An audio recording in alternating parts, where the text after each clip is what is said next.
I met my cousin Eli when I was 5. He was 6, taller than me by half a head, and already knew how to ride a bike without training wheels. From the moment we met, he took me under his wing like we'd known each other forever. Every summer, our families gathered at our grandparents' farm, an old creaking house tucked between rows of sunburned cornfields, where the Wi-Fi was weak, but our bond was something fierce. We shared everything: sunburns, watermelons, scraped knees, secret forts made out of hay bales in the barn. I called him my brother more often than I called him my cousin. There was no one else who made me feel more seen, more included.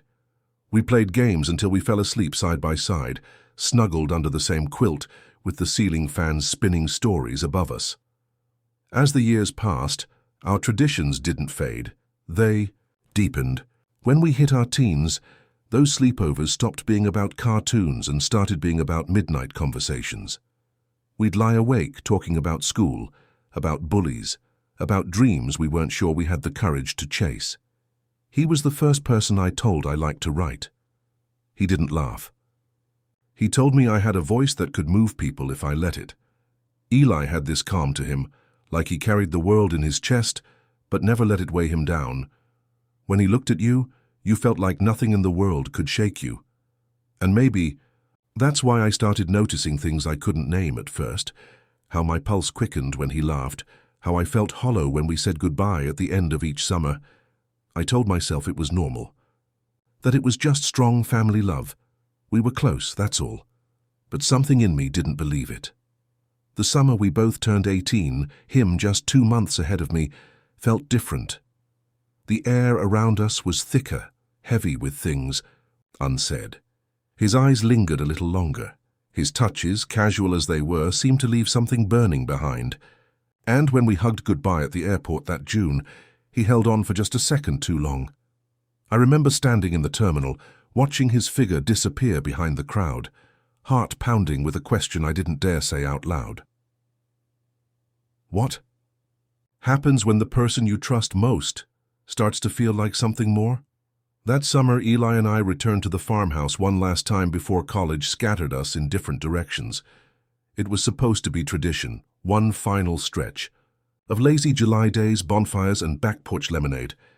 But the moment I saw him again, standing barefoot in the gravel driveway with a duffel bag slung over his shoulder, I knew this summer wasn't going to be like the others. He'd changed. His jaw was sharper, his voice a little deeper, his confidence more settled. But it wasn't just how he looked, it was how he looked at me. We slipped back into rhythm easily. Mornings were slow, spent lounging in hammocks, watching clouds drift like thoughts we couldn't quite catch.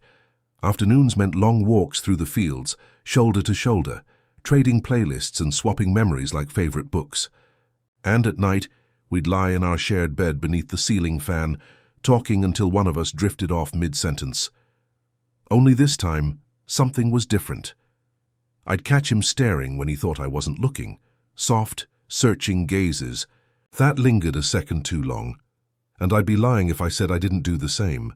There were moments, tiny ones that felt like they stretched forever, when his fingers brushed mine during a board game, when his laugh made something flutter in my chest, when he sat beside me on the porch and leaned in just a little too close to say something ordinary. But it was one night halfway through July that the air between us shifted for good. We'd spent the day swimming in the lake, racing each other, dunking each other under, just like always. But that night after dinner, when the house had gone quiet and the windows glowed with firefly light, Eli pulled out his guitar. He didn't sing often, but when he did, it was raw, like each note was a piece of something he couldn't say out loud. He played a melody I didn't recognize. Something slow, something sad. "What song is that?"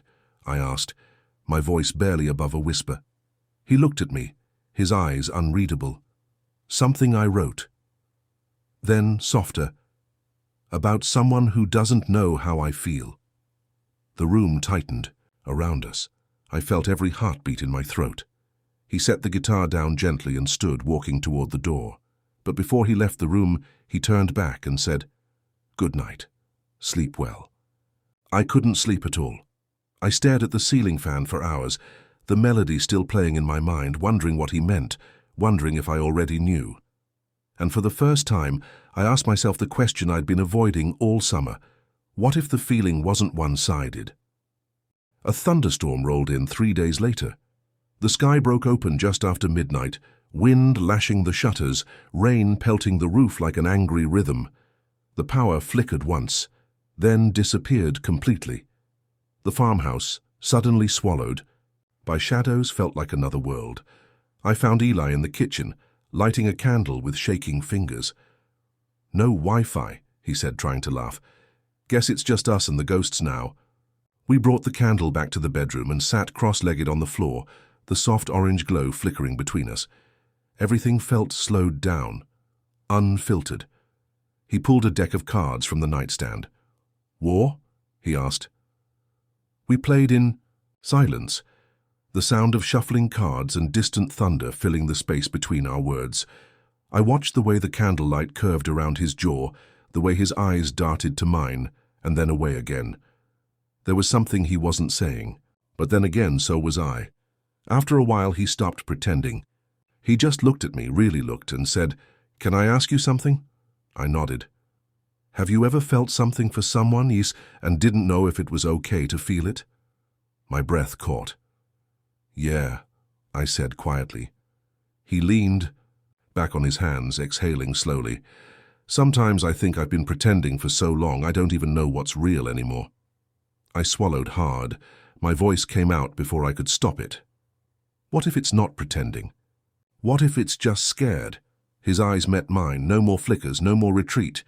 "Are you scared?" he asked. I nodded. Terrified. We sat in that silence for a long time, just the storm speaking around us. Then he reached out, his hand moving slowly across the space between us. He didn't touch me, not yet. Just let his fingers hover near mine, an invitation instead of a demand. When I didn't pull away, he linked our pinkies together. That was all.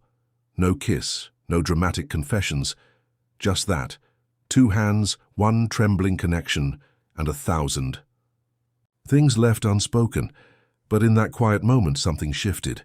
Something sacred. We weren't kids anymore, fumbling through secrets. We were 2 people sitting in the dark, finally telling the truth without saying much at all. He never let go. Eventually we lay down, pinkies still linked, listening to the rain taper into a gentle hush. Neither of us slept. But for the first time in my life, I didn't feel alone in the question I'd carried for years. And for the first time, I wasn't sure if I wanted the summer to end. Morning arrived like it didn't know what we'd shared the night before. Sunlight streamed in through the window, soft and golden, warming the quilt that now separated us. Eli had shifted sometime during the night, his hand no longer near mine, his body turned toward the wall. The pinky promise between us, whatever it had meant, was gone, physically at least. Neither of us said much that day. We moved through. Breakfast like shadows, polite, quiet, strangely formal. I asked if he wanted to go for a walk like we usually did. He said he was tired, said maybe later, but later never came.